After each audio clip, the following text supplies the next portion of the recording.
This next conversation will dive into the best tactics for implementing subscription programs. Please welcome the founder and chair of the Subscribed Institute, Amy Connery, and the CEO of Bidroom, Michael Ross, in conversation with Skift Senior Travel Tech Editor, Sean O'Neill. Hello. For the next 20 minutes, we're going to talk about how to implement a subscription product in travel. We're going to get some strategic, high-level advice, and we're going to have some practical, real-world examples. So I'd like to start with Amy. We're delighted to have you, Amy, given that you've been studying the subscription model for nearly 2 decades, as it has evolved across multiple sectors. So if we have travel executives in the audience who they do not currently have a subscription offering with their travel brand, but they would like to get in the game, what would be some first steps for implementing a program that you would recommend for them to get into the game? The number one first step for anyone thinking about implementing or building a subscription approach would be to orient everything around your customer. And it seems like a no-brainer. Of course, we care about our customers, but it's not so much just understanding your customer, but understanding what they're trying to achieve. What is it that they're trying to get out of travel or hospitality or an experience, whatever that might be. So it's really truly understanding the outcome that your customer is trying to achieve, doing segmentation, right? Because there's no monolithic customer, but doing some segmentation to try to create some groups, and then really think about what are some of the ways that a service that you provide or a combination of products and services can provide that experience or outcome on an ongoing basis. And that is the crux of a good subscription model right there. Okay. Thanks for that. I want to build on something that my colleague Seth Borko from Skift Research was just talking about a moment ago. Skift, he gave a presentation about the subscription model, and one of the points that he had is that subscription is basically it's a new business line. It's a different product or service than what most travel companies are offering as product and services, and so it requires a different fulfillment process, different customer service execution. So you, Amy, have seen like how the subscription model has been introduced at other companies, and they faced a similar challenge. So what are some obstacles to watch out for or best practices?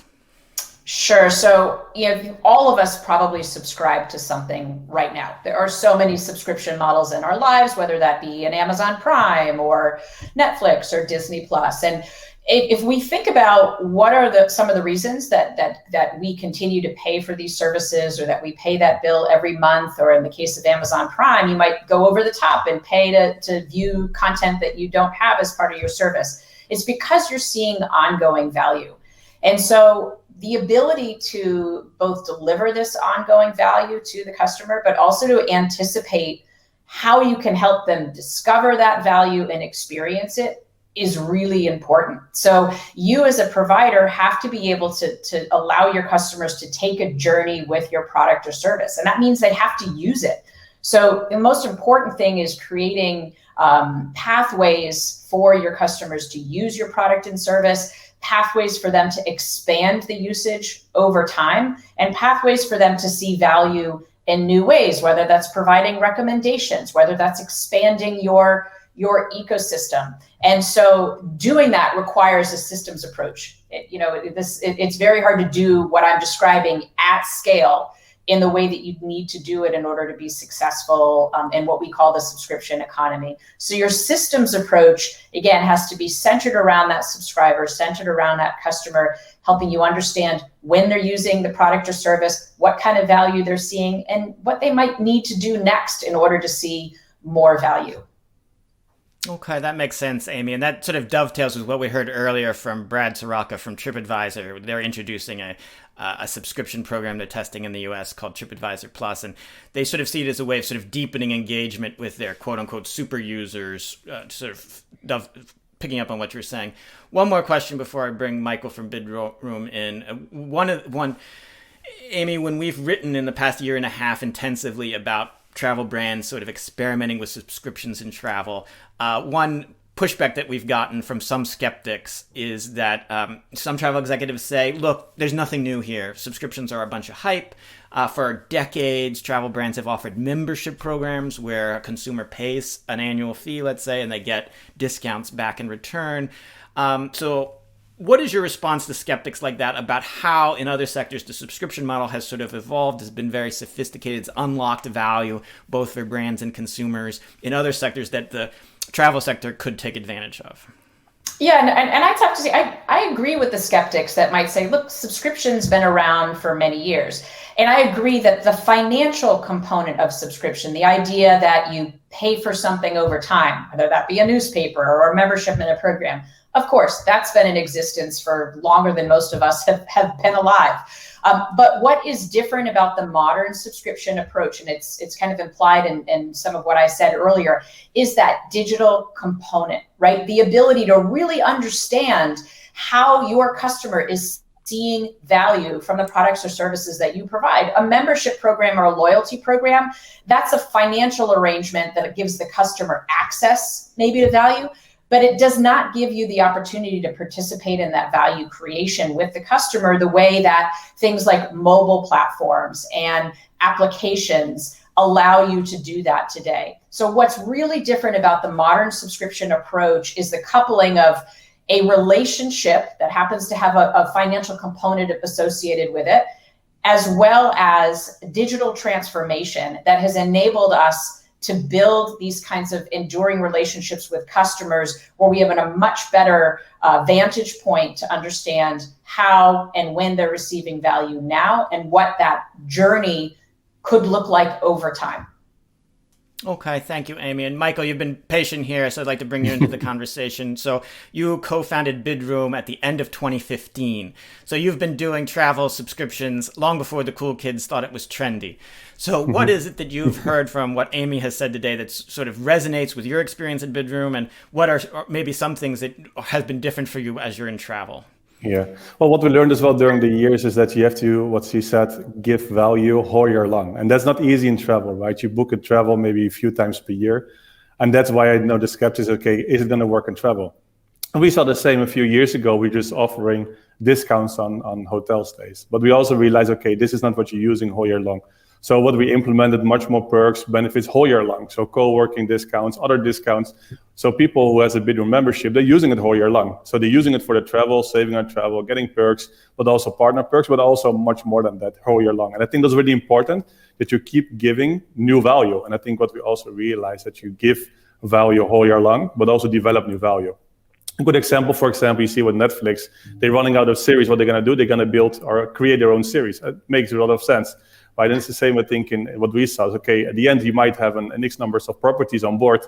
You can't expand much further, maybe a little bit. Then you have to offer more. So keeping new value, adding new services constantly in there, and keep improving your product. So we keep removing friction, and I think that's essential as well. And maybe years ago, I think many were not so good in this, and maybe we're the same. We learned a lot. Is removing as much friction as possible to make it easier for people to subscribe. And it is sometimes easy for a company to see, okay, we're just moving from transaction focus into a relationship to subscription service. But it's a complete way of different thinking, how you're maintaining relationship all the time. So there's a lot of differences still. I think if you go back to travel, I think it's just a start. You saw it in different areas. I think travel is a bit behind, especially for B2C, right? It's pretty common in B2B that you have a SaaS model. B2C is pretty in the beginning. I foresee it a few years ago. This could be a big thing. And I'm more than happy that you see it more popular now and more hyping now. So I'm excited for this. So Michael, a couple of points I want to sort of draw out there. So one thing is you talked about perks, which we'll go back to in a minute, but also in terms of having connectivity, one thing that's unusual in the travel sector is a lot of times the brand that might be offering the subscription doesn't have control over the end product. So if Airbnb wants to offer subscription, they can't guarantee, they don't have a direct relationship with the host, so they can't guarantee the host is going to provide fresh baked cookies on arrival, let's say. When we heard earlier in the program from TripAdvisor, which is developing this TripAdvisor Plus program, sort of similar and sort of different to what Bidroom is doing. But one thing they have is like 90% of their inventory right now is through wholesalers. And while Brad wants to offer surprise and delight and wants to offer perks that you can't get elsewhere, it's very hard right now to do that when you've got these middlemen in the way. How is Bidroom, when you've got this B2B2C model, sort of handled that fulfillment issue? Really important. And I think Bud sees the problem, and I think that's really important. What we did years ago, we built our own infrastructure and connectivity, because we knew if we're just going to have middlemen, it means you're adding something, which means you have more costs. You're just not owning from beginning till the end. So, okay, yes, it takes maybe a few years. We had this head start, and that's an advantage from us compared with Trip, for example. So we building our own infrastructure. We connect directly with PMS, channel managers. We build a platform for hotels to manage perks, to manage their discounts. So we knew that this is really important to maintain a relationship with also with the hotels, and to make sure that you're owning the whole infrastructure. So that's why we developed the connectivity with them directly. So there's no middleman. And I think that's the value part again. You want to give our members, our travelers, as much value as possible. If there's something in between, if there's other additional costs because of connectivity, which you outsource into somebody else, it means you have to add this. It means it's dropping the value. Because, okay, if we're just removing all middlemen, it means there's direct connectivity between the relationship with the hotel, directly to the travelers, nothing in between, just us, which means we can optimize the whole value, which means there's nothing in between, which means the hotel giving a price, and this is what the guest is paying. So we have another advantage there. I sort of want to draw out on this point because it's something that Amy mentioned earlier, and it's the importance of a subscription program offering surprise and delight. The metaphor I'd use is my husband got me a Cheese of the Month Club subscription for Christmas, and I like it, but it's more than just getting cheese delivered, a delivery service. It's the surprise of, is it going to be Stilton this month? What are they going to give me? And so, Amy, how do you see this as kind of translating into travel? Yeah, sure. And as you were describing the cheese service, I smiled, and probably a lot of us did, because we've all had this experience, right? Where, it isn't inherent only in subscriptions, but if a subscription is doing it right, if you have the right approach, your customers, when they think of you, are going to spontaneously smile, because one of the things that they're creating or allowing are these experiences, these outcomes. You're going to experience Stilton. You might not have gone to the store and said, I'm going to try Stilton today. But because you subscribe, and because maybe they know something about you, or the food pairings that you might have, whatever that might be, they can offer that to you as an opportunity. So if I think about how this might exist in the travel space, we're already seeing this a lot with things like experiences, right? Or what are some of the experiences that a traveler might want to have in a region that are kind of off the beaten path, or they're exclusive, or they're really personalized. You're going to go to, of course, post-COVID, maybe you go to someone's house and you have a specially cooked dinner, and you never would have had that experience or connected with those other travelers if it hadn't been for the subscription service.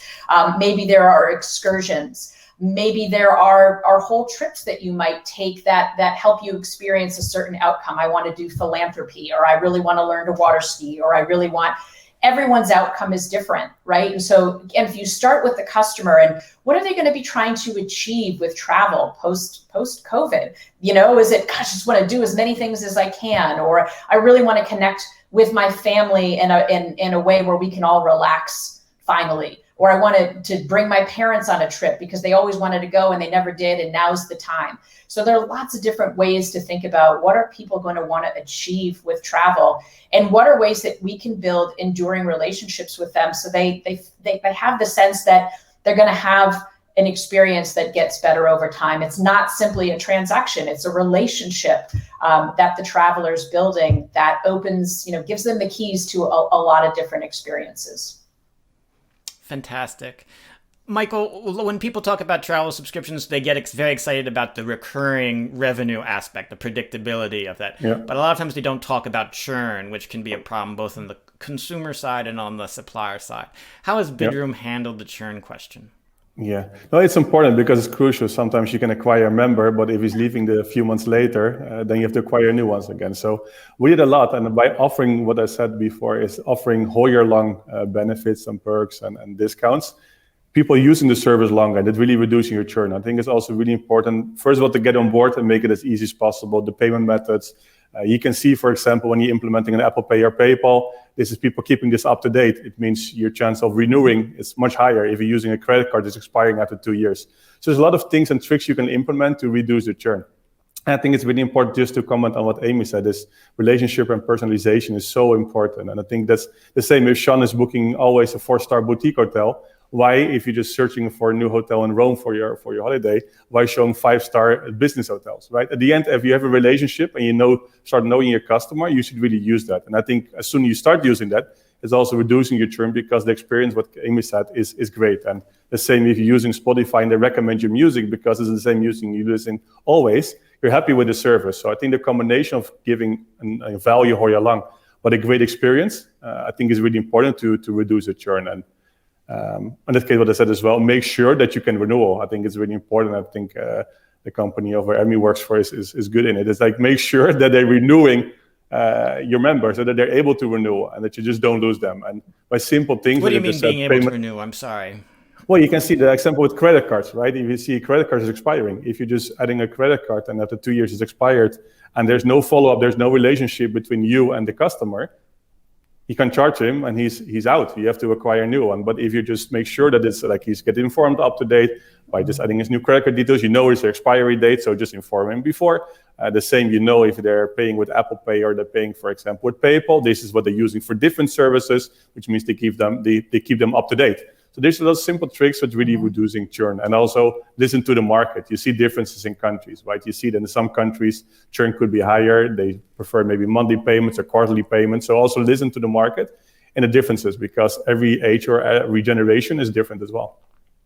Absolutely. And just to pile on that a little bit, there's involuntary churn. There are different types of churn. Right? So involuntary churn might be an example where someone's credit card expired and they didn't intend to stop using the service, but it just happened. And then there's churn where someone takes an action. I want to cancel that. I'm not seeing value. Michael mentioned something really important in the beginning that I want to call out related to this, which is friction. You want to remove all the friction that you can from your customers seeing value. And there's a systems way of doing that. They should be able to pay for the service in the way they want to pay for it. That's one. Two is they should be in control of their experience. So that's the ability maybe to pause the subscription for a point of time. We found last year with COVID, there were a lot of services and subscriptions that people maybe subscribed to that they couldn't use. I subscribed to Clear at the airports and I wasn't traveling. They offered an option to their members to pause their subscription rather than canceling, knowing that in the future you're going to go to airports again, you're going to travel again. You want to maintain that relationship with Clear, which I do. It's important to me. And so rather than canceling, I pause the subscription. We found universally, looking across all of our customers, that companies that were able to implemented the ability for customers to pause subscriptions saved 1 in 6 churns. So there are some real tactics that you can take enabled by services where allowing customers to control the journey, pay the way they want to pay, being transparent about costs, helping them find value. Those are all really great ways to keep people's relationships with you. I'm glad we've gotten into this level of specificity. That's something that I think we bring benefit in this summit. We have about a minute and a half left. So one more question.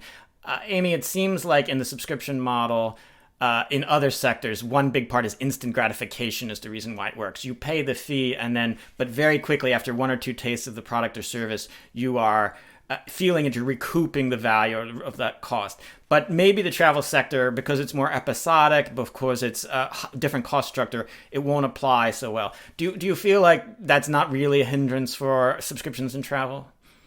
You do want people to see value really quickly and have that path to value, but you also want them to see the value in an enduring relationship with you. So there are different ways when we work with companies to maybe structure their offerings. So some of that quick value that might happen at sign up, maybe that's part of a trial period.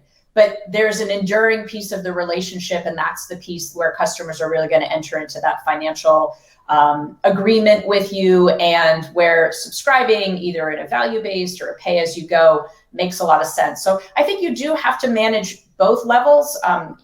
Typically when I'm signing up for something, it's because I see an immediate need for it, not because I want it in 6 months from now. So I think with every subscription, that's universal. I want to watch that March Madness basketball game, and so I'm going to sign up for the subscription to watch that. But if I'm that streaming provider that offers that game, I better have a path for that subscriber to continue to keep that relationship with me after the tournament's over. Great. Well, I think we've had a nice balance of the strategic and the practical here. Michael's built this business that's been able to survive even during a pandemic. So it seems like, sorry, that the subscription model is very effective. Thank you very much, both Amy and Michael, for joining us today. Appreciate it. Thank you. Thank you.